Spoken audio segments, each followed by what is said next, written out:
Number 3 between Sen and Hart.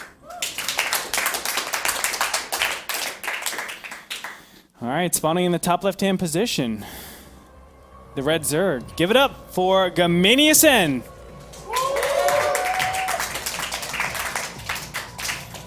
And his opponent. Give a cheer. If you want Hart to advance, it's Axiom Hart.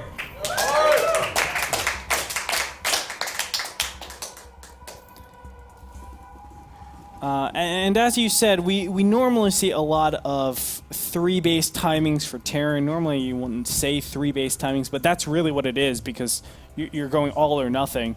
I see that so many times, but talk to me a little bit about the 2 base timings that Zerg might have. I'm just asking you right now, do they have like Roach Circling Baneling all-ins that are really good on this map? Roach Circling Baneling is pretty good on this map, just because the distances are a bit shorter than some other maps. But usually you're not going to do that on 2 bases, because Terran will just scout, oh look, he's 2 base, maybe he's going to all-in me, and they're prepared for it. So more commonly lately, you're going to take a 3rd base, and then do a Roachling Baneling off a low drone count, if you do with that kind of all-in. But I mean, you can still play a macro game. It's harder in this map than on other maps, but it's still not bad at all for you. I think this map is about 50-50, maybe a bit favoring Terran, but not much at all. I don't know. The stats never tell the whole story. Yeah, because the metagame's always changing month by month. So. And especially at the very top tier. I mean, that's a completely different stat than all of Master Leagues or even all of Grandmasters Leagues. I mean, that's a wide range of skill. Sen playing so defensive. This is a 14 pool after a 15 hatch. So he hasn't made a single drone after he got the hatchery down and just focusing, saying, hey, I don't want to die to anything silly like an 888. And just be behind because of build orders. Instead, he's going to get in here with this Overlord and see, oh, it's a late barracks. Now, the first thing that will run through his head is it's probably command center, but I have to be careful. This might be this barracks, and it could be a double barracks, and he's just looking to all-in me or something. Although that's super rare. I don't want to actually... Yeah, I think he'll probably know what's up.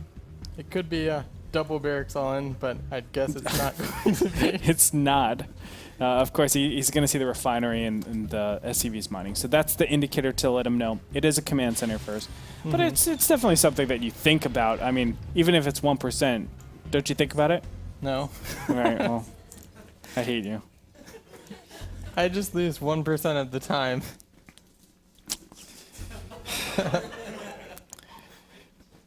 Okay, Gussie. Anyway, factory going to go down for Hart. Just very standard play. It will be a 4-queen opening for Sen. Do you favor this over the speed openings?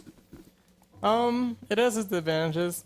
I like to do a 4-queen with speed opening, but that gives me a slightly worse economy, obviously, than this. But I think it's best to get 4 queens these days, just because it's good against the Hellions, and it gives you a lot of creep spread, and creep is so important now. I remember back in the early days of Wings of Liberty, when all the best Zergs like July Zerg never spread creep almost at all. And nowadays, if any Zerg did that, you'd be like, what is he doing? He's not spreading creep. He's so bad. But yeah, it's kind of interesting because that's really how Zerg versus Terran has become.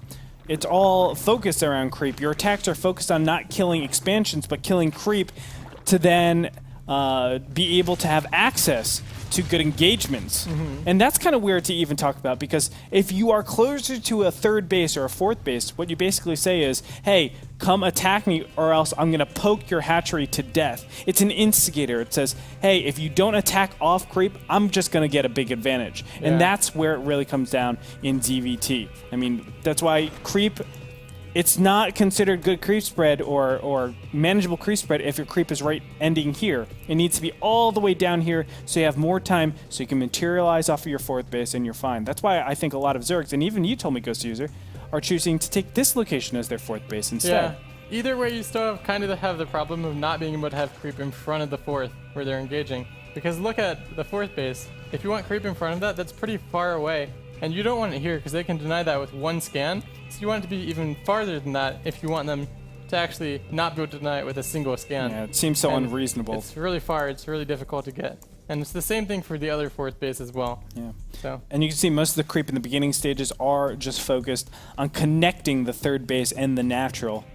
So you can definitely see the differences between this and, let's say, Akalon Waste.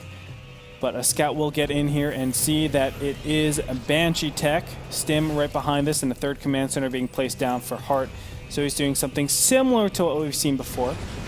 Really favoring this Banshee stuff, though.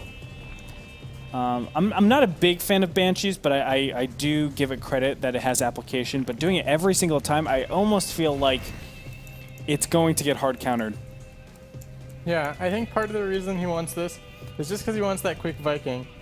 And I feel like he just wants to make some more use of his starport than just making one Viking and nothing else.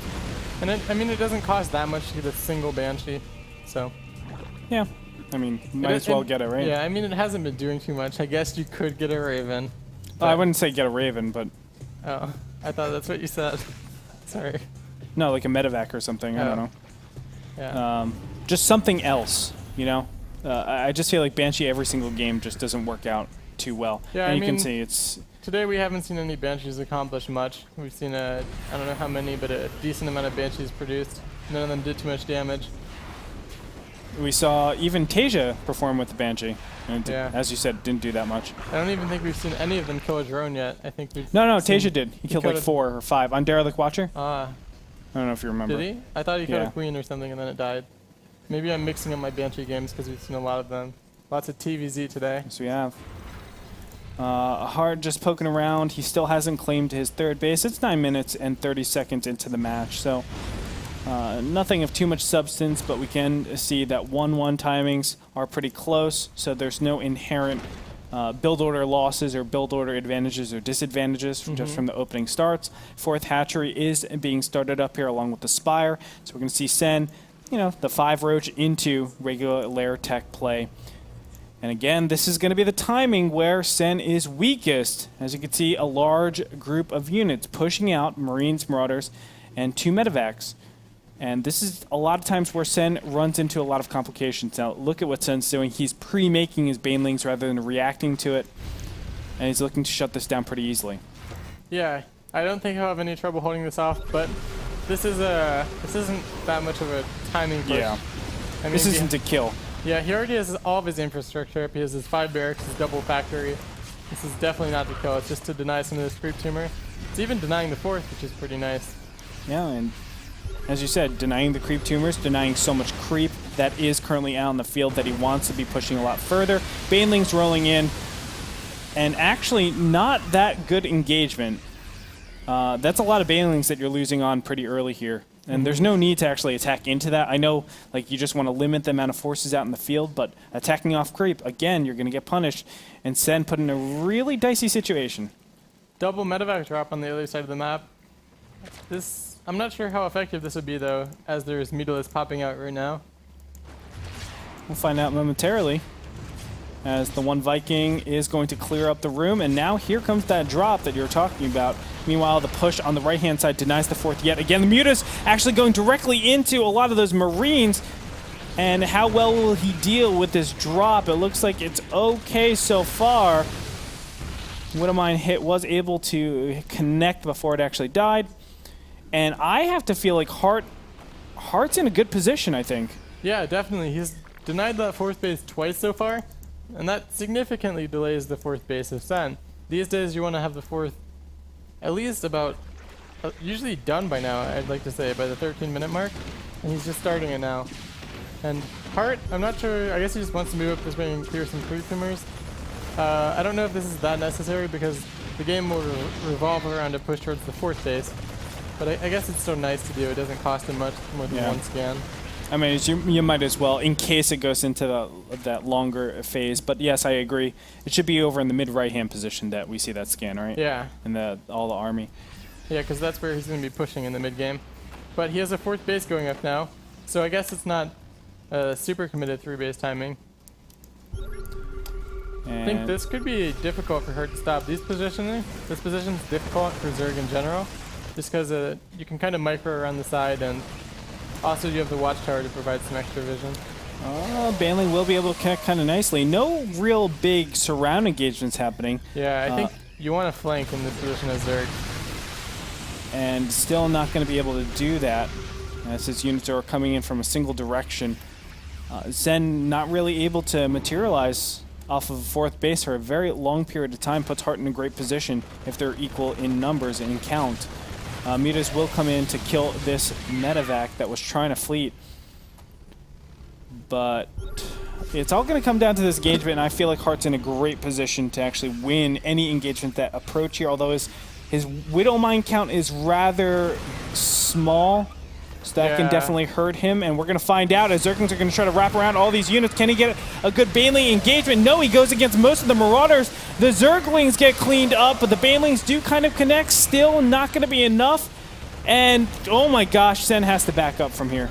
And what Hart's doing that's just so good is when he's microing back, he's fighting so much of the time, and he only starts splitting a lot when the Banelings are almost about to hit the Marines. Exactly. I so mean, by the time the Banelings are dead, all the Zerglings are dead too. And he just pushes forward. The stutter step is something that's so difficult to do while you're also trying to get mines into position and things like that. Yeah. And then he makes the critical time of, or critical splits, as you were saying. I thought that would be a tougher engagement for him. He only had 2 to 3 Widow Mines there, but he just crushed them in that fight.